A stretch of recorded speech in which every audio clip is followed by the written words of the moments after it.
here, I want you to pop your legs up into tabletop. So right leg up into tabletop, left leg up into tabletop. And we're gonna just do some toe taps. So think as if you're moving from the hip joint as you lower that toe to the floor and then bring it back up to tabletop. And then lower, alternating, and lift. And again, the shape of that, like a little hinge, that tabletop should never change. It's just simply coming from the hip and coming back up. So give me 3 more each side. Paying attention to neutral spine. If you're losing that spine, if you're tilting at the end, you're going too far. So your toe tap might need to be a little bit smaller range of motion because we don't want to be moving that pelvis. And 1 more each side. Perfect. Now from here, I want you to put your hands on your right shin, pull your right knee into your chest while your left leg goes long. And what we're gonna do is start to curl that head, neck, and shoulders up to the tip of your shoulder blades. You're gonna pull in on the right leg twice and switch, and switch, and switch.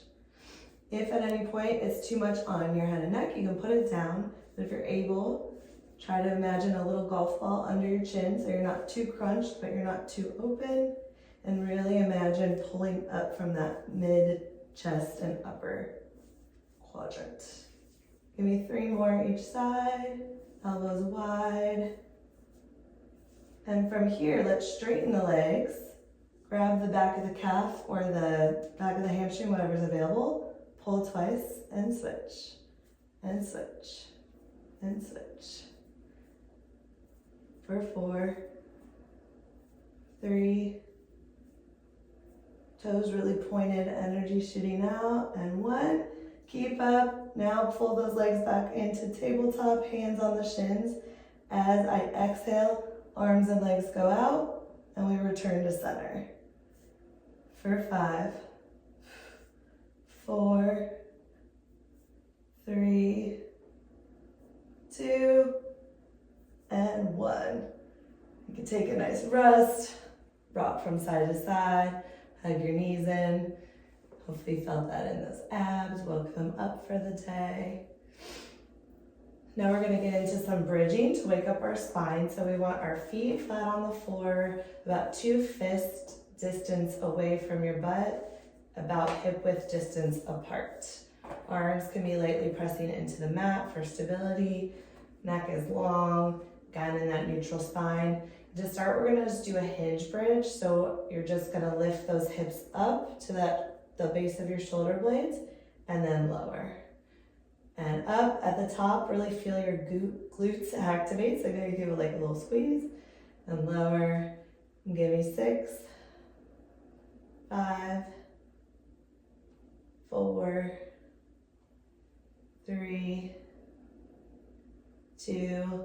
On those last ones, stay at the top. Little pulses only up for 8, 7, 6, 5, 4, 3, 2, 1, and lower it all down. Now we're going to move into those articulated bridges. So I want you to imagine curling that pubic bone to your nose as you imprint that spine, and then 1 vertebra at a time, slowly rolling all the way through till you get to the top of the base of those shoulder blades.